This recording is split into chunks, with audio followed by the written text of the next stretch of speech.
በቅርቡ የሰማሁትን ታሪክ ልንገራችሁ። አንድ ወላጅ አባት ነው ለልጆቹ ምሳሳን ጥቅጥቅ አድርጎ ይሰጣል አሉ። ቋጥሮ ይልካቸዋል አባት። እሱስ የሚበላው ስለሌለ ባዶ ምሳሳን ይዞ መስሪያ ቤት ይሄድላቸዋል። ከዛስ ምሳሳ ሲደርሱ ሌሎች ሁሉ ከፈት ሲያረጉ አውቋሉ በፌስታል ምሳሳኑን ይዝና በመካከላቸው ይንጎራደዳል። ምን ለማለት ይዣለው እኮ ቀላል ሰው አረጋችሁኝ እንዴ ይላል። እየሰማችሁኝ ነው? እኔ ትንሽ ቆይቼ ነው የምበላው ይላል። ግን ምንድነው? ባዶ ነው። ልጆቹን ያጠግባል፣ እሱስ ይራባል። ይሄ ነው መሸከም።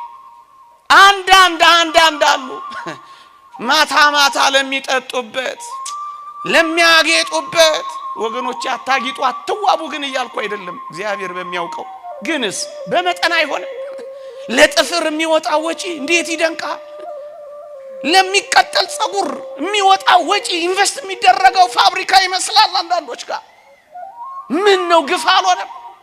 ራሳቸውን ማኖር ያልቻሉ ብዙዎች ባሉበት ክርስቲያኖች እንዲህ ሊያደርጉ ይገባ? አንዳንዶች አንገስጽም። እንዲህ አይነት ደሞ ወላጆች አሉ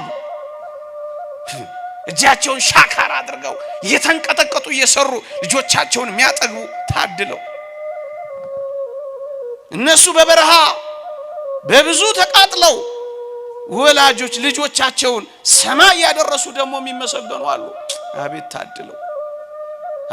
ታድለው። መሸከም ማለት ይሄ ነው። ንስሐ አባቶች ልጆችን መሸከም።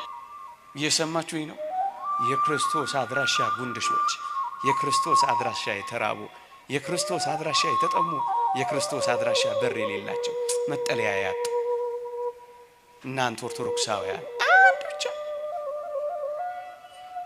ክርስቶስን ማግኘት ከፈለጋችሁ በድሃ ወይም በእንግዳ ሰው ታገኙታላችሁ።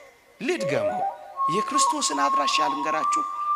በድሆች ወይም በእንግዳ ሰዎች ውስጥ ክርስቶስን ታገኙታላችሁ።